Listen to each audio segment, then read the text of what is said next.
This is Borderlands 3. We're here on PlayStation 5. Be sure to like the video. Subscribing is great as well. So I have played through the game on the Xbox side of things since literally the release of it. And, I thought it would be a cool experience to take a look at it on the PlayStation 5. Sadly, there's no, I guess you would say, cross-progression or anything like that, so it's goodbye for my saves and everything, which is a bit of a sucks to suck scenario. Well, I mean, if I was playing on Xbox, my saves are there, still there. But you get what I mean. It's a little bit more work having to, come on here and do all this stuff. And, yeah, you get what I'm talking about. Yeah, we can do the end-user agreement. We know how it is. So Borderlands 3 is the long-awaited continuation of the Borderlands franchise, which is something I've been playing literally since it first came out. I remember renting the initial game, being blown away by it, and going out and buying it, because it was so much fun. It's a great role-playing experience, and Borderlands 3 is more Borderlands, is what it is, if you're not familiar with it. So it's a comedic role-playing game for you, or up to 4 players, 2 players locally. And, yeah, you can just kind of enjoy the magic of blasting, shooting, looting, and gathering a gazillion beyond infinity amounts of random guns and stuff. And you do this across not just Pandora this time around, but you're actually exploring worlds, different planets, different locations. And then there's lots of expansion DLCs that go a little bit further. So what are we getting here? It's a 4K resolution, 60 FPS, HDR support. There is also alternatively the option to switch the visuals from resolution to a lower performance mode, but I just want to mention that there is FOV and vehicle FOV that you can choose alongside your preferred layout. So we're just going to switch, and like always with the PlayStation 5, it takes a second for you to be able to switch inputs. If you didn't know that, that's just how the PlayStation 5 handles its, I guess you would say, graphical modes. So this is 1080p at 120 FPS, and, it's not bad. It's actually a really smooth, nice way to play it. You just do get quite a big, drop in terms of, visual fidelity, where it's, a lot more jaggedy around the edges, and it just doesn't look as clean. But, I mean, when you're playing a shooter game, it's kind of nice to have that frame rate. But it is kind of a cooperative shooter game, so it's sort of do you need this? I'll also continue to mention that, YouTube doesn't support 120 FPS at the current point in time, so I can't show it to you properly, but it gives you an idea of what the resolution quality looks like for this game, so I thought we would show that off. But for better visual pleasure and enjoyment, I will be turning it back to the resolution mode, just because it looks better for you viewing the game from a video perspective. But, it is actually really smooth to play the game that way, or play it at the 4K. Well, it's dynamic, but you get what I mean, right? It's better in this sort of way. So let's grab some guns and let's get to destroying stuff. A few different classes, lots of different skill trees. Like I said, lots of different DLC and stuff like that. Lots of different ways to absolutely decimate your enemies. There's a morbid, hilarious sense of humor to the Borderlands franchise. I did find that this one, to me, wasn't quite as funny or well done as the second game and the first game and stuff like that. I don't know if it's, again, I'm not sure if it's my, maturing as an individual, because you gotta remember, when I played the original Borderlands, I was young, and now I'm old. so I don't know if it's just me kind of with the humor thing, and I don't know, I went back to Borderlands 1 and 2, and I still kind of find them funny, so I find this one not as funny. Some people that are younger, maybe, might find it funny, though, right? And that one's a little harder for me to really decipher, because comedy is, to a degree, subjective, and also based on, your target audience and everything like that. I mean, it is, a mature game, and it's violent, and, for adults, quote-unquote, but the humor of this has always been kind of silly, and Can we please just hurry this up? I'm so uninterested in this discussion here. They just keep going like on and on and on. So, that's what I was saying. Again, the humor, I don't know. I also found that the villains, the children of the vault, just weren't really that interesting. Like, they were trying to do like a social media kind of empire thing, but within the world of, you know, like Borderlands, and I felt that that wasn't super effective. But still, it's got great characters, incredible moments, ridiculous action, incredible levels of gore. It's still a great game. It really is. Like, I might be coming across as like quite negative towards the game overall, but I still think it's great. I reviewed it well. I'm fond of it. I liked, you know, like I said, the different like characters and the places you go to. So, like, some of the planets are crazy, and you know, there's lots of main narrative. You can work through main quests, and there's lots of like secondary quests and stories you can do. And like I said, a gazillion plus infinity beyond guns that you can enjoy and fight with and stuff like that. And the Borderlands series is just so filled with content. I highly recommend, if you haven't either actually like done so prior in the past, and you're watching this in your first experience for Borderlands for whatever reason, I would highly recommend going like all the way back and actually playing from the beginning, if that makes sense. Like, actually going all the way back to the original Borderlands. Like, that game is still, to me, really, really well done and well designed, and I think it holds the test of time very, very well. Like Civilization 2, the test of time. But I think it really does hold up really effectively. It's a great game. And then if you play that one, you go to Borderlands 2. That one's usually the favorite of people, just because it's got such a great villain and, you know, handsome Jack there. And if you're looking for something a little spicy too, the pre-sequel is kind of a fun origin thing for, you know, handsome Jack. Like, I've played all the Borderlands stuff. Like, this one has so many connections to different Borderlands characters, and also, like, you know, like Tales from the Borderlands and stuff to a degree. And like, there's, I don't know how to describe it. Like, there's lots to like here. Like, the scale of it, the improvements, like the art design, the world, everything like that. It's just like story and the, I guess you would say, oh, I'm supposed to grab a shield here. Story and the enemies and the villains just not as good is the big thing. And that is kind of a big problem for a game like Borderlands, because your villains and, well, your mini villains, but your main villains and like your story structure and your comedy is kind of a big part of what makes these games so compelling and intriguing. Where's the shield I'm supposed to grab? Am I losing it at this hour of the night or something like that? I feel like the shield is supposed to be in a very obvious kind of place, and I have just completely overlooked it. Oh, you want me to go over there and grab this? Okay, well, I was over there, and whatever. Maybe it's just the assumption that I'm supposed to be able to explore for myself. I have played this game. It's just, you know, it was a long time ago that I actually went through the narrative stuff. When I go back and do these reviews, usually I have a pretty leveled out, if not maxed out character, and I'm like, you know, going around blasting stuff. So all the loot and everything you have, you never get too attached to until you get to like the late game, and then you kind of like usually have guns or shields or stuff you get attached to. But you're always looking for better loot.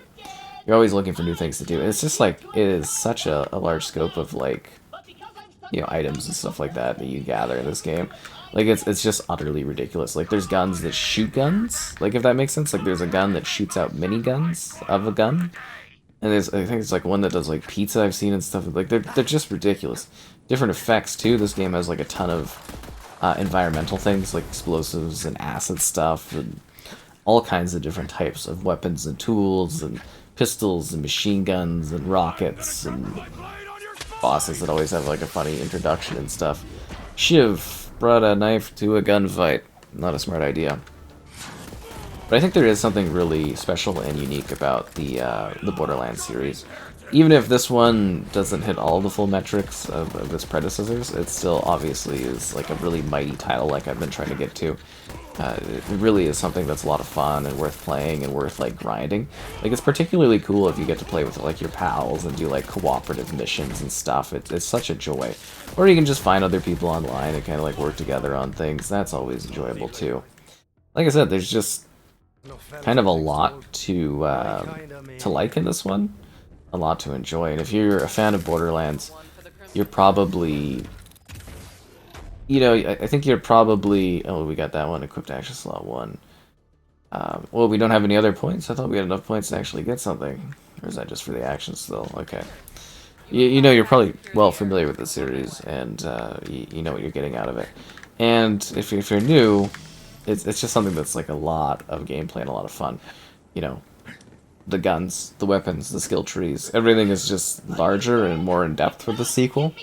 But you would also expect that, right? Like there was quite, and I mean quite a time gap between Borderlands 2 and 3, and I mean there was stuff in between, but it was like, you know, as I said, quite a gap, which was kind of crazy. It was cool though that like for the other games they actually like transferred over your stuff in that between entries, which was cool. Like I remember going from like 360 to Xbox One and my saves carried over, which was sweet. And, you know, they got the generational thing that makes it a little easier these days. So if you're, like, you know, playing it and just now going to the PS5 version for whatever reason, it's a pretty seamless transition. But, yeah, it's just kind of like a really easygoing kind of experience. Well, I mean, it can be really challenging depending on the difficulty thing you go with, right? But it is something that is, like, fun and engaging. You've got great characters, great moments. There's a classic siren right there. Lilith is here. And, you know, they actually do evolve the story and the characters, too. Like, there's danger and bad things can happen. And as I mentioned, there's a great scope of, like, DLC to this one as well. I don't remember what exactly is great for the DLC or banned, but I remember going through at least some of it back in the day. It's, like I said, this has been out so long.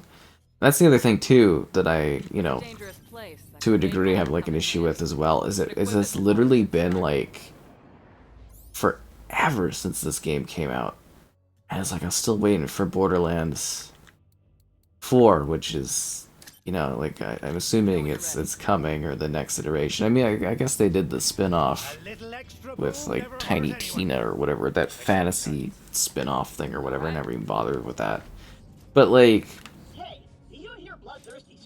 Yeah, I don't know. It's a really good series. That's the thing, and it's like this game's actually really great. But it's just like some elements of it don't hit as hard as they did prior, and that's the thing is like I remember going through this. I remember just being like, yeah, it's, you know, great shooting, great combat, everything like that. It's good. I like it a lot. I really enjoyed this, and you know, it's been fun to revisit it as well here, and then previously I did as well when it came out for the Series X, that update too. But like.